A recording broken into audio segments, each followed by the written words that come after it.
This is the VSM Real Estate Podcast. All things real estate, all the time.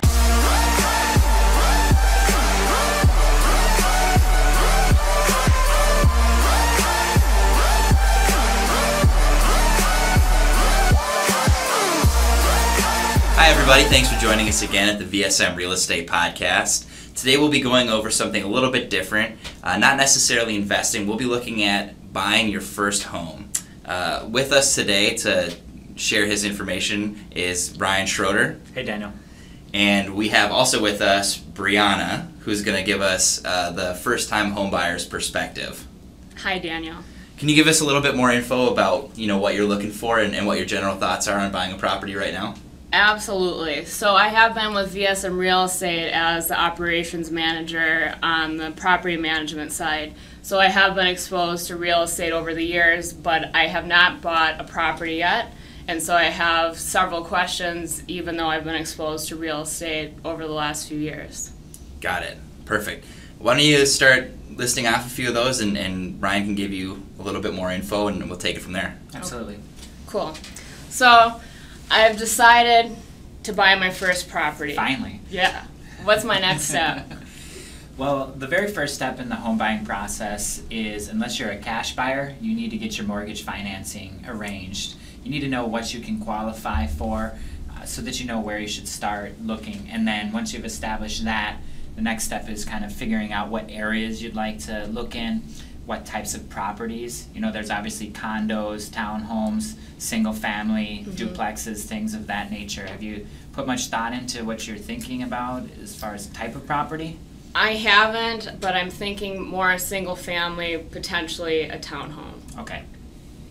Yeah, can you give us a little bit more info on the pre-approval process? And you mentioned that as the first step. Yeah, that's really the key to getting the ball rolling. So you want to speak with a mortgage lender, and they're going to ask you for a plethora of documentation. It's going to be your tax returns, W-2s, things like that, as well as most recent pay stubs. They might ask for bank statements to prove where your funds for the down payment are going to come from. Pending lawsuits. Yeah. They're going to talk to you, too, about there's a couple of main different ways that people finance. One is FHA financing. That's probably the most common for a first-time home buyer. They're going to require 3.5% down, and they usually have the most competitive interest rates. They do have a little bit higher mortgage insurance premiums. The other is conventional. What does that mean? Mortgage insurance premium is for anybody who's putting less than 20% down.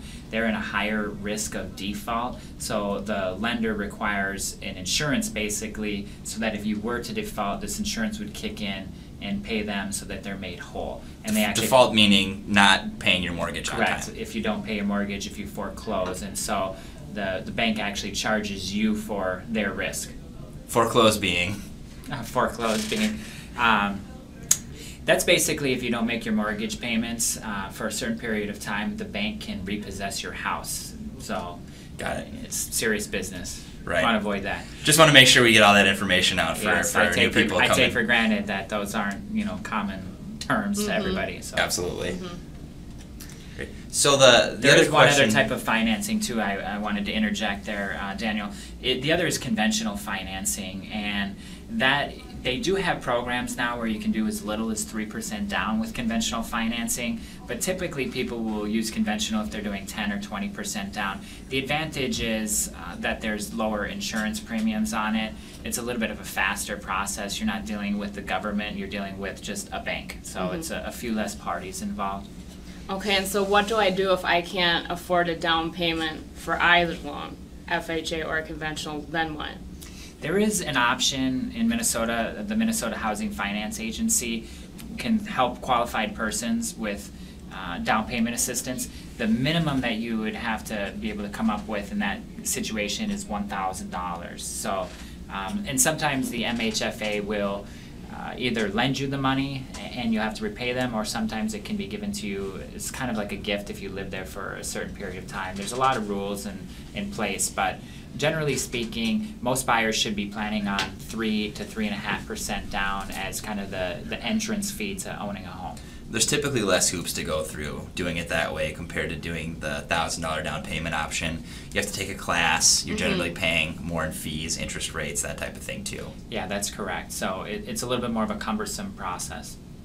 And then I had one more question about that too, where, you know, I know a lot of people when they're first looking to buy a home, especially if they're feeling like their credit's, you know, right at the point where they're close to being able to qualify, but they're not sure. You know, there's always the fear of, you know, if they have their credit checked in multiple times in a, you know, certain period of time. I think a lot of people have heard that brings down your credit score. Can you explain the rules to that a little bit? Yes, if you have your credit pulled for a mortgage application and you have it pulled again by another lender within the same 30 days, you do get only the one hit. It's not going to be every single time. But yes, generally speaking, it's about a 15-point hit if you have your credit pulled. Okay. So yeah, so definitely something that you want to take into consideration. It's nice though that if it's for the same thing, again, it doesn't continue to adversely affect it. Right. So if you want to shop around, you're safe as long as it's all within that same 30 days. But if you applied for, let's say, a credit card, a car loan, and a mortgage, those would all be separate hits to your credit. So. Right. And I know, you know, we at VSM typically when we're working with somebody, we always give them multiple lenders to contact so that they have the ability to shop around for rates. I always think that's a great way to go about it, and I think that, you know, once people know that that's not going to adversely affect them, it makes a big difference and they're more likely to do it. Yeah, it's very wise to shop concurrently though, so that, you know, you're not in any danger of having multiple dings to your credit score. Right. So based on my approval amount on the loan, how much can I really afford? Because I'm going to be approved for a specific amount. Should I utilize the full amount of the loan? What are your thoughts? Well, I know you pretty well, and you have some champagne taste. So it's hard to say whether or not that's kind of a personal matter. A lot of people qualify for a rather astonishing amount on a mortgage that they would probably never actually want to spend up to. The way that it is calculated is based on a debt-to-income ratio. So most lenders will go up to about a 45% debt-to-income ratio. So if you have a car loan and student loans and credit cards, that's all counted in that 45%. But if you're the type of person who owns their own car and doesn't have any other kinds of debts, you might qualify for a lot bigger mortgage than you really think. So 45% of your income. So let's just say, for example, you made $5,000 a month, you'd have almost $2,500 a month to apply towards mortgage financing, which could put you in a $550,000 house if you make $60,000 a year. So when they're looking at that, are they looking at only contractual debts that you have? Like they're not looking at your gym membership or? Correct. They're just looking at things that are on your credit report. So the reason they'll only go up to that 45% is the assumption is that other 55% of your income goes to pay for everything else. So your gas and groceries and cell phone, things of that nature. Got it.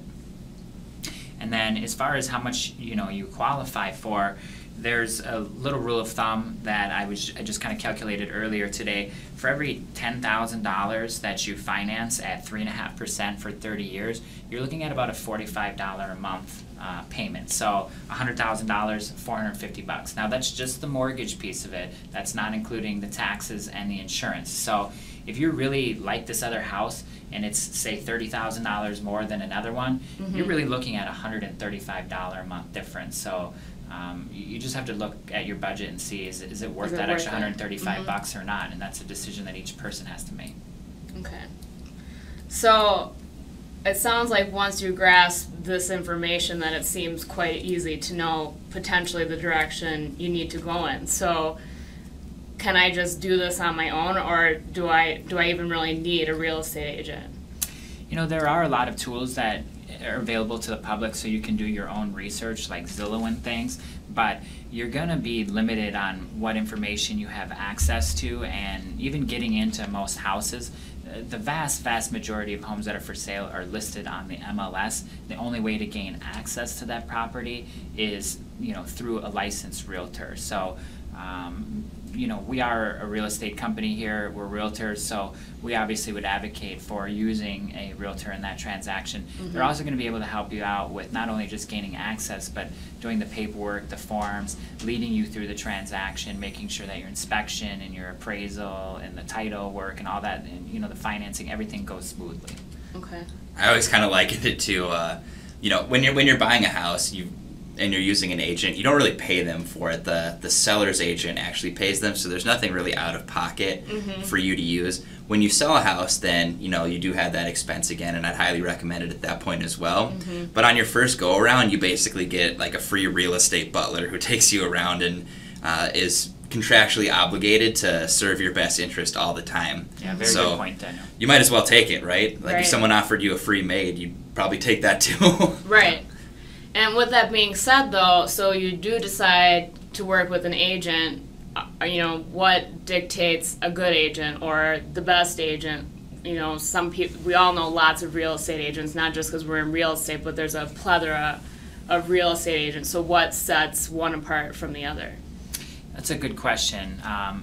It has a lot to do with the experience, and if a person is new to the business, what kind of team do they have around them, what kind of support, what kind of contacts do they have, what's their experience in negotiating. I would tell you that I'm a lot better negotiator now than I was when I started in this business. I know what words to use and how to position things to try and get a better deal for my clients. If I see a property that's vacant, I know that I've got a better chance of positioning a slightly lower price on that offer and getting a response because they're more motivated. So I would say that work with somebody who you enjoy spending time with as well, because you're going to be spending a good deal of time with them, and just trust your gut. Got it. I think the other thing that we do that's a little bit different is we're always trying to educate our clients as well. If you have somebody who is just, tells you like, don't worry about it, I'll drive you around, we'll have a good time. It might have fun, that I think a lot of people have their cousin Ricky who will take them around and show them a few properties, but I think it's also really important to be able to know for yourself and to be really educated to make sure that you're making a good decision for yourself, because as you hear and as we continue through today, Ryan's giving you all this information. It's a lot of stuff to process. I'm very familiar with it, and I'm listening to him very intently as well. So, just making sure that you have an idea of what's going on is super important. So if your agent's not willing to take that time to make you feel comfortable with what's happening, you should probably look somewhere else. Yeah, absolutely. An informed consumer in any transaction is always going to have a better experience, and you certainly don't want to hire a real estate agent that you know more than about that subject. So they should be able to demonstrate their value pretty clearly, and if they're not, then you might want to consider a different one. Okay. So now that I have found an excellent real estate agent at VSM Real Estate to represent me in my transaction, how do we find a property? How do I know it's a good deal? What are the next steps? Well, first we'd want to establish your criteria for the search. So if you're looking between, let's say, $200,000 and $250,000, and you want to stay in the city of St. Paul, and you're looking for at least 3 bedrooms, would go to 4, a 2-car garage, some of these different criteria, I would input all that criteria into the MLS, run a search for what listings are actively available, and I would email that to you. You'd look at them, do your online shopping, so to speak. Look at the pictures, click on the map, see the area, identify a few that you'd actually like to, go and see in person. Then we'd set up showings for all of those. I'd take you to the properties, we'd walk through them, and if you found 1 or 2 that you would like, then we'd do the process of actually writing a purchase agreement and all those things, submitting it to the seller and getting the dialogue going on that piece of it. Okay. I think too, if your agent did a good job of educating you on the process, you guys had a frank discussion back and forth about what you're looking for. A lot of what Ryan said, he'll send you all the information on the properties that are out there. I always like to include an automatic email too, so if any new properties show up in the area, they just get sent to you every morning, so you have the ability to see what's new on the market, what the new things coming up are. And the benefit of being educated is it's not my perspective of what I think you like that's going to show up. it's the properties that you're actually looking at. You're like, oh, I think I'll like this one. And there's a bit of a learning curve where, you know, we all hire professional photographers for all of our photo shoots. So when you go out, it's not what you expected. So, you know, getting used to that and being able to spot that is definitely a skill that you'll accumulate as a buyer going out and looking at all these properties. But at the same time, it's, you know, we'll never be able to pick the property the same way that you are. So really just being clear with what you're looking for yourself and you know, working together with your agent to make sure you're working efficiently too, you know, so you don't get frustrated by going to a bunch of properties that don't fit your needs. Okay. I've always found that finding the house is kind of like finding the person, you know, falling in love with the house, like falling in love with the person. You tend to know pretty quickly when you walk in. It's either got that wow factor, the dramatic effect on you, or it doesn't. So if you look at a bunch of them and they're just not really doing anything for you, you know, it might behoove you to continue to shop around a little bit. Okay. So fast forward and I found a property that I absolutely love and I have to have it. Now what? Well, having to have it puts you in a poor negotiation position. So you want to psychologically distance yourself from that if that's important to you. But say you do find a property that you really have to have, we would write a purchase agreement. We would talk about a few of the key terms. Obviously, price is paramount in that transaction. It's probably the thing that matters the most to the seller. When would you want to close? What type of financing are you going to use? Are we going to get an inspection? Are we going to ask the seller to pay for any of your closing costs? Things like that. And then we would draft all of that into a purchase agreement, submit it to the listing agent, and start the process of negotiations. What do you think generally is the best way to structure all of that for a first-time home buyer? You know, if they're going FHA, how do they save the most money out of pocket and make sure that they're not getting a deal they don't want?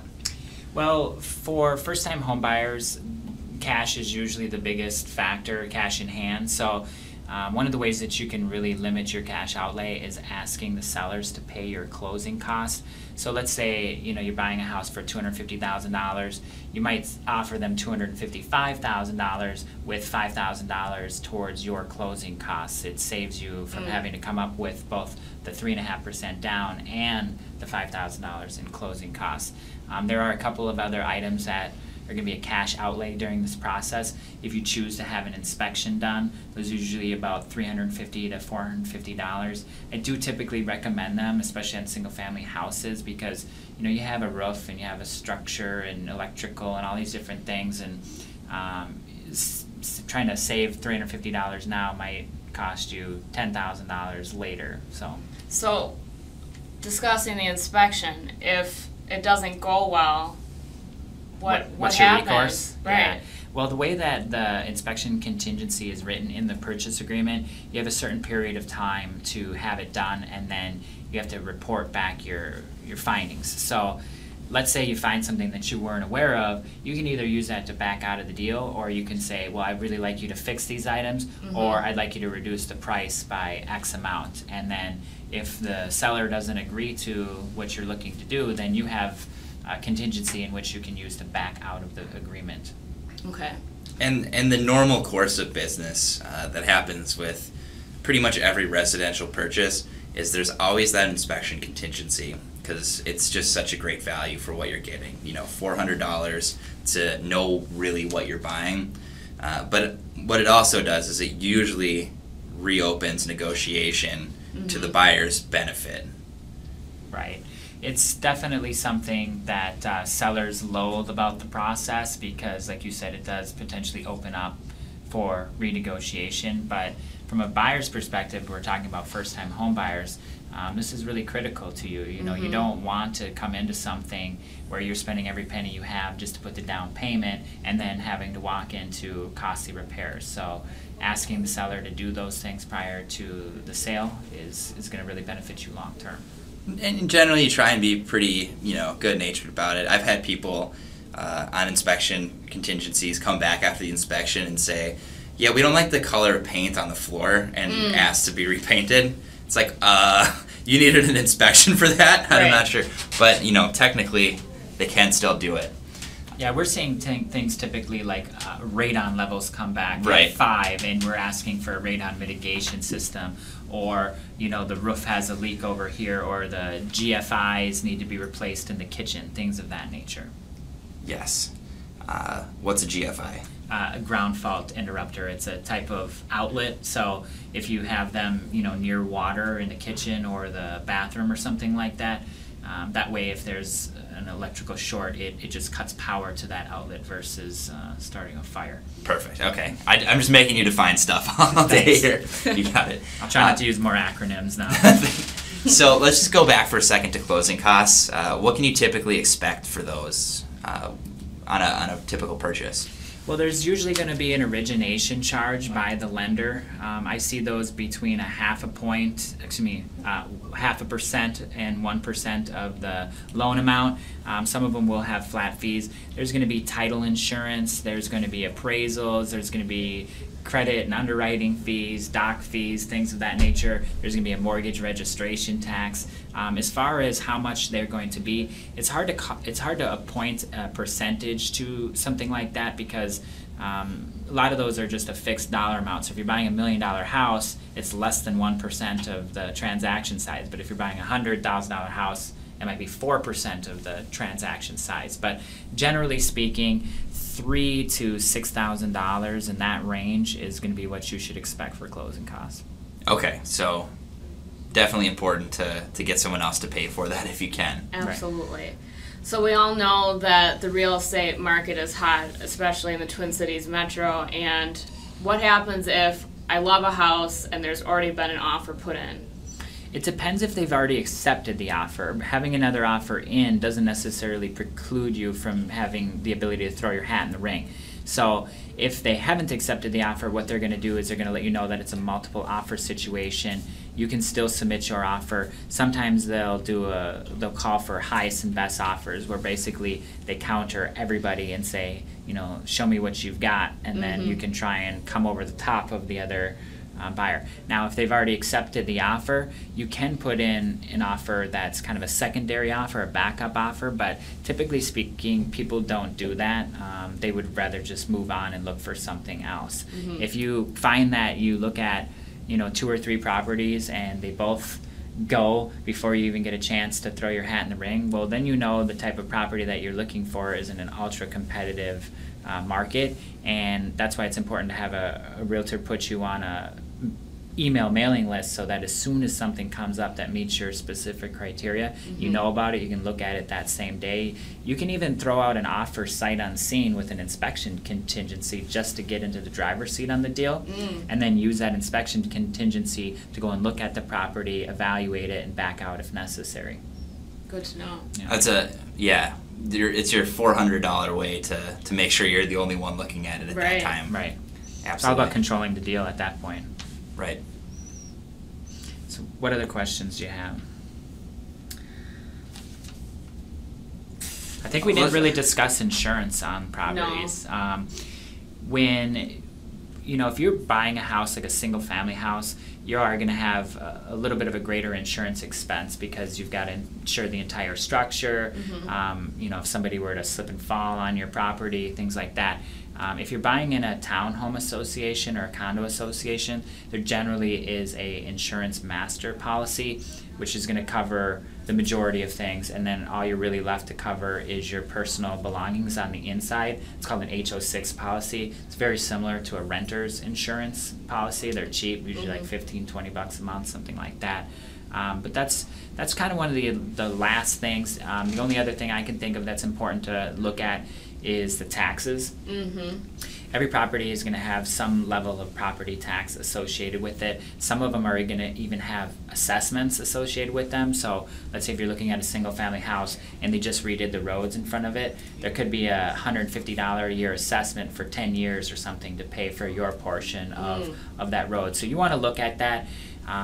When you're talking about how much can I qualify for, they're looking at that debt to income ratio needs to include both the cost of the mortgage, which is the principal and interest, the property taxes, and the insurance on your property. So those are the 3 big factors in how much can I afford, how much am I able to buy. Can you explain a little bit more about principal and interest, what the relationship is between those two, what those terms mean?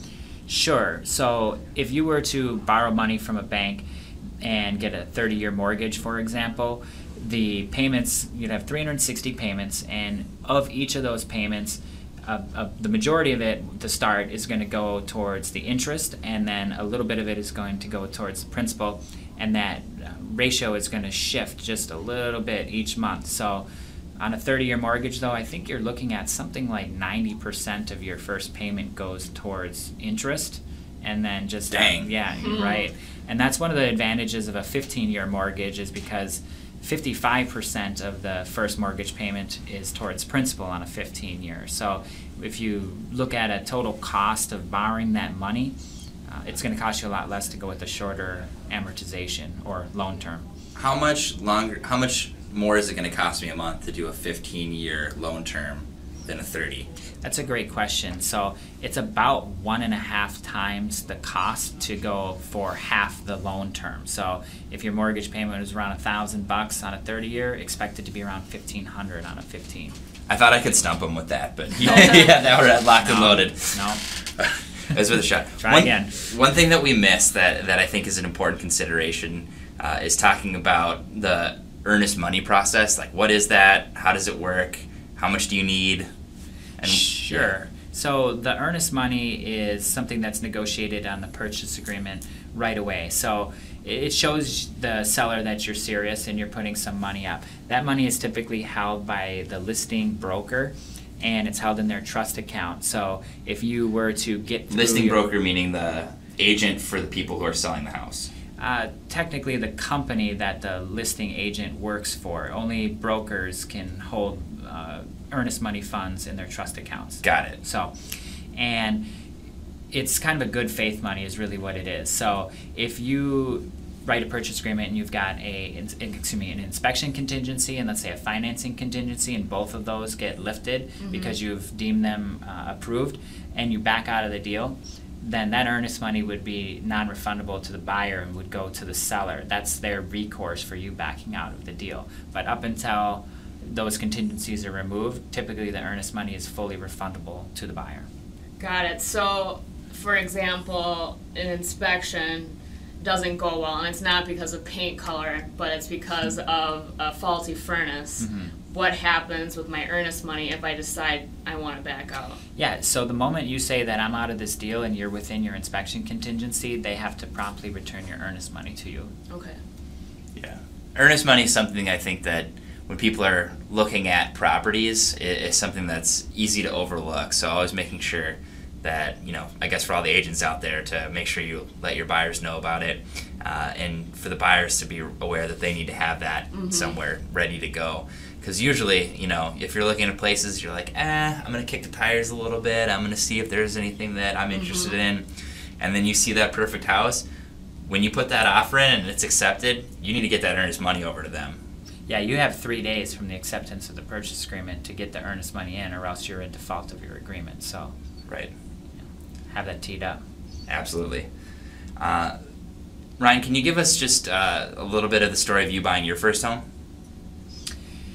That's actually a funny story, because I didn't buy it through the MLS. I actually was looking at a townhome, and I had looked at it. I thought I liked it. It was okay. And as I was leaving the showing, I saw this little old lady putting a for sale by owner sign out in front of her house, and I stopped my car, got out, and said, I liked the layout of this place, but the updates weren't quite right. And she's like, well, why don't you come on in and look at mine? And so I went into her house, looked at it. I liked hers a lot better. We ended up striking a deal right there at her dinner table, and I was a licensed real estate agent, so I had to, of course, disclose that to her, and I wrote a purchase agreement, and we did it without any sort of outside help. And that's kind of an unconventional way of buying your first house, but that's how I bought my first house. Did the deal still go that way, or was this, we all know you're the oldest person at VSM Real Estate, so was this,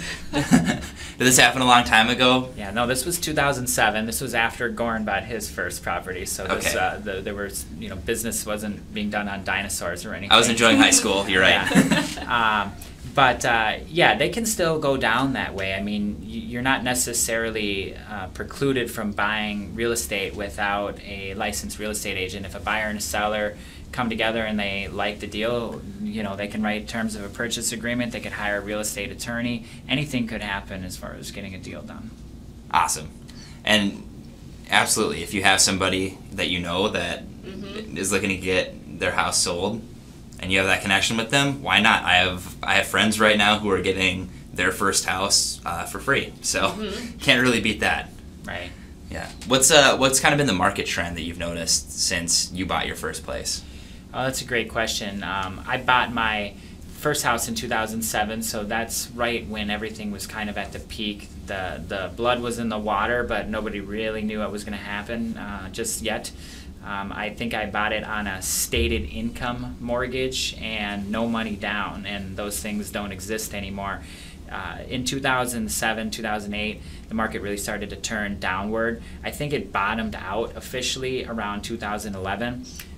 Obama came up with an initiative for first-time homebuyers in 2009, giving them an $8,000 tax credit. That kind of slowed the descent, but it didn't really stop it. It just kind of put a Band-Aid on a bullet wound. Can you refer to the it that you're speaking of? What happened exactly that you're saying slowed the trend? So have you seen the movie Big Short? No, I haven't. Basically, the mortgages were being given out so freely that the money was so easy to come by that it was artificially increasing the prices of homes. Real estate market was appreciating at 10% or more a year, while wages and things were going up, let's say 1% a year. So it became an unsustainable thing. There were a lot of ARMs, adjustable rate mortgages that were being given out, a lot of zero down, a lot of just here, fog this mirror and sign this paper and here's your mortgage kind of stuff going on. That doesn't exist anymore. The banks lost, hundreds of billions of dollars. The U.S. government had to step in to bail them out. Taxpayers basically funded them. And then all that money got repaid. The restrictions on the lending companies got tightened up because the government said, well, we don't want to have to do this again. And so the pendulum kind of swung from, easy money, fast and loose, to you better prove every dollar you have and how you're going to pay for this thing. And so now the pendulum is kind of swinging a little bit back more to a nice little equilibrium point that I think is both good for the consumers and the lending agencies. And the real estate market today is very strong. I'd say we saw the bottom in 2011. We've seen properties appreciating every year since. We've seen properties move really quickly. In a lot of areas, we're seeing prices are actually higher than they were before the market downturn. Where we've seen them not quite yet recover is in more urban areas. They're still a little bit down from their peaks, but it's definitely a lot stronger market than it was a few years ago. More of a seller's market today, I would say. Does that make you feel confident to buy your first property? Knowing that we're on the upswing and it's becoming more of a fair market for all, yes, I feel much more confident. And this conversation has made me feel even more confident. Good. Well, if there's anything else I can answer, please let me know. Yeah, all of us here at VSM, if you have any questions about buying a home, reach out. Go to our website at vsmrealestate.com. We're more than happy to follow up on any of this and answer any questions you may have. Let's sign it off here. I think that was a good... Thank you for joining us, Brianna. Yes, thanks for having me. Have a good week, everyone. Thanks.